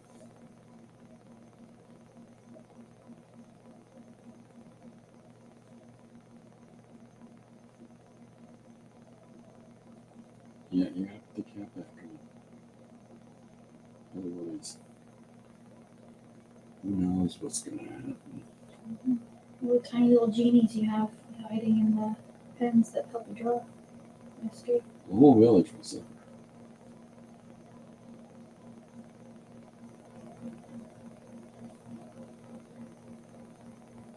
So we never answered Jim's question earlier about Spaun or Vietnam. Schwung. Mm-hmm.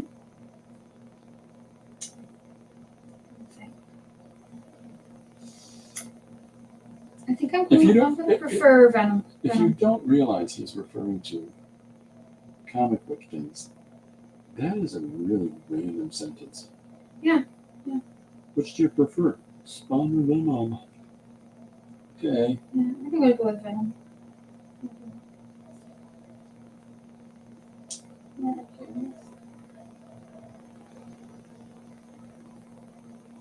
They've done that.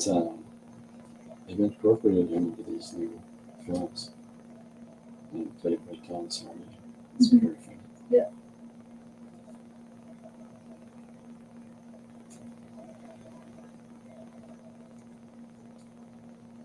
There's few things funnier than an alien symbiote that wants to eat everybody around you.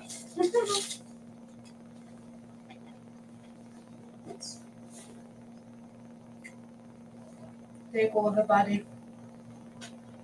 You all set? All right, put it in there. Goes the Busters. What does Ghostbuster. that say down at the bottom? Well, that sounds like a vacuum. Hey, that was exactly what I was trying to do. Nice. Nice. Go to the trail. Getting those boxes, guys, are transferring nasty words all over Chris's studio. All the letters that there are. Example, what's there? Dingus. Check it out. I wrote stupid words on your things. No. I got ya. Gotcha. Oh, these folks don't want to go on the podcast. They're like, no, let us play. Yeah, once you get those letter sets out, they don't want to go back in. But they don't, we don't just get nostalgic for them. Away with thee. Those letters get nostalgic for us. Cool stuff, man. Cool stuff. I'm just gonna eat my snacks. Well, we started talking about stuff and yakking away, and then we got right into the creative zone. And honestly, I like that. That's good. And that would fit in the or will force any kind of. Let's talk about this specific agenda. Are you pleased when you're looking at it from Yeah. holding it away from your arm? Sometimes, you forget when you're drawing flat. It almost looks like a different drawing when you actually hold it up. Yeah. One thing I found an interesting thing to do with your phone is I've drawn figures and if you hold your phone up in different angles, you can change the perspective of your drawing.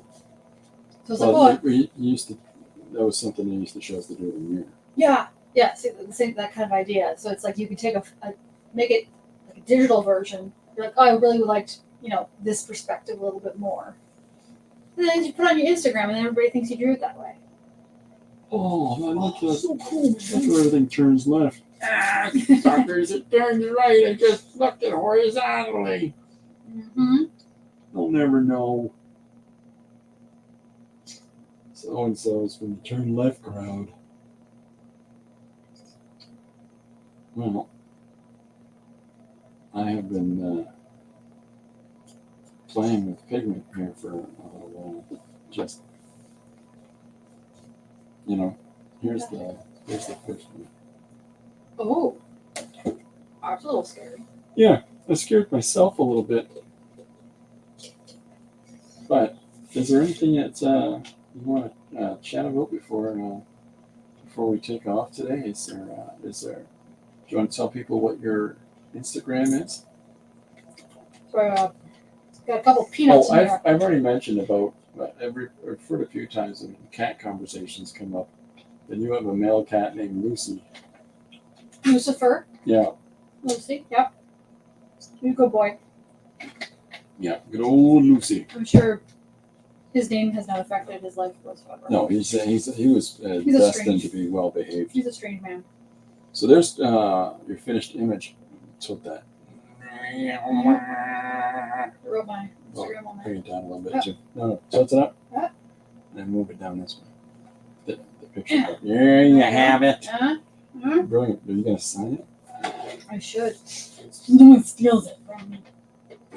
I'm still working on the same troll comic. It's plugging away. Nice. Are you posting anything on your Instagram? I haven't updated it in a while. I'm Yeah. just posting reels of my cat mostly, but they will be going back up onto that. Well, people like cat reels. I do. Where do they It's, find? Where do they find you? Cat in the Toque. Like Cat in the Hat, but Canadian. Oh, that sounds pretty good there. Toque. Toque. Toque. I'll put that down here in the chat. Cat in the Toque. Toque. You know. So there's Cat in the Toque on Instagram. Yep. Brilliant. And you've got a new book that you're working on, the Troll book. Mm-hmm. I think It's kind of got this vibe. Slightly terrifying, you know? Oh yeah, you know, as they are wont to do. Yeah. Walking around. Hey, give me a cheeseburger. I don't know trolls. Eating children, you know, the usual. Oh yeah, them guys. Yep. Hey, can we get a lift? That's just my go-to impression of anything now.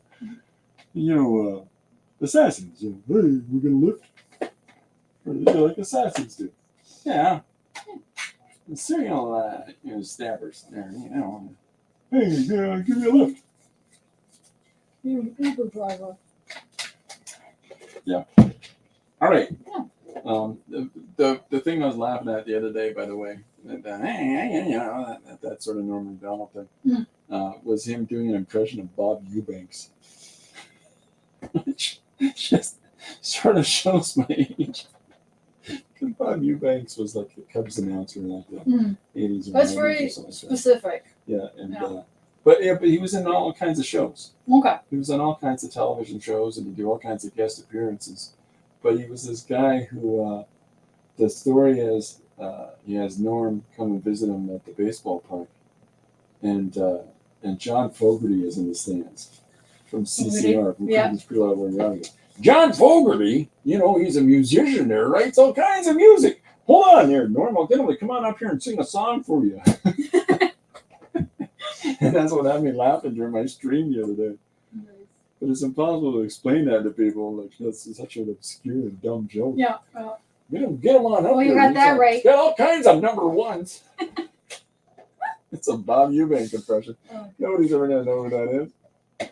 Anyhow, so yeah, we got some stuff done. We'll get I'll get this page finished up and posted for tomorrow. I already know where I'm taking my how to get rid of ghosts. Isn't that what it is? Yeah, how to get rid of a ghost.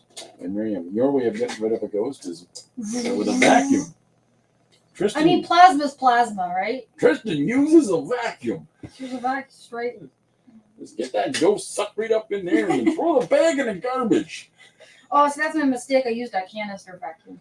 Well, you know, those things, you got to lean it over the garbage and dump it back out again. Put the lid on the garbage you gotta- quick as you you gotta can to make keep sure- that ghost in there. You gotta make sure you got a name brand bag. Oh, yeah. Good. One of those Flex Tough hefty bags. Something that you can cinch up at the top, throw over your shoulder, take it onto the curb and dump it. You don't want to keep that in your house for too long. They start to smell. Yeah, oh, yeah. Like banana peels and bad eggs. You don't want the aroma of a haunting in your kitchen. Now, don't kill me, but I like the aesthetic of the clip in Tristan's setup.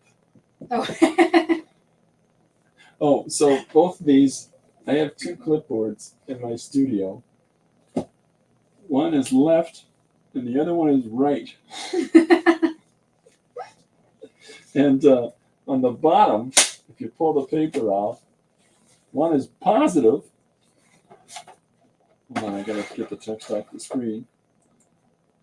So one is positive at the bottom, and then yours. Is that there? Oh, it got peeled off. Yours Peeled. is negative. We got, Positive and a negative. we just got a little alien dude. Greetings from the limitless Oh, there's universe. our old logo. There's the back there. That's the original up here.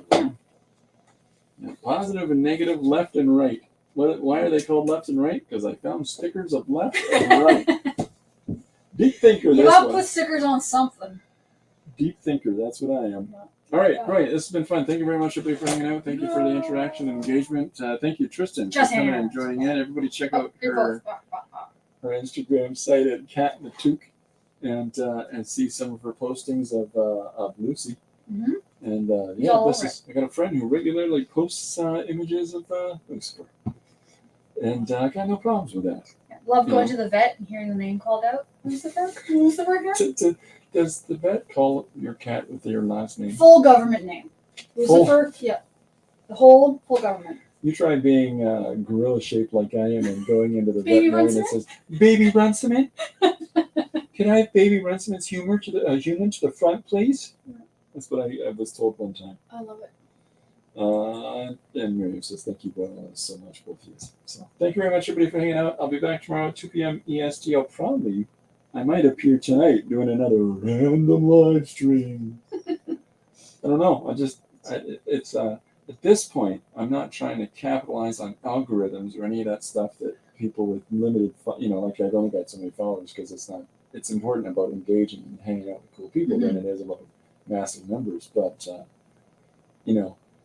people keep talking to me about the algorithm and how to make it work for you, and I'm just taking it on. I'm gonna mess that algorithm up. It's not gonna know if I'm coming or going. I think that's a good prompt. Then that for another one. Keep the algorithm. Playing for the algorithm or something. Keep the algorithm guessing. Yeah. You're the one. I might get John Fogerty to come on the stream and sing a song. Yeah, can you do the stream in just a Fogerty impression? Just the whole. How long did you hold that up? The Fogerty or the Eubank? Either or. I like Fogerty personally. Well, I think that would involve me just going every now and then on some drawing. Okay. Good. And on that serious note, thanks very much, everybody, for hanging out. I'll be back later tomorrow, definitely for 2 p.m. EST. And thank you for coming and hanging out. Thank you, Tristan, so much for being here. And bye for now. Bye. Oh, well, that.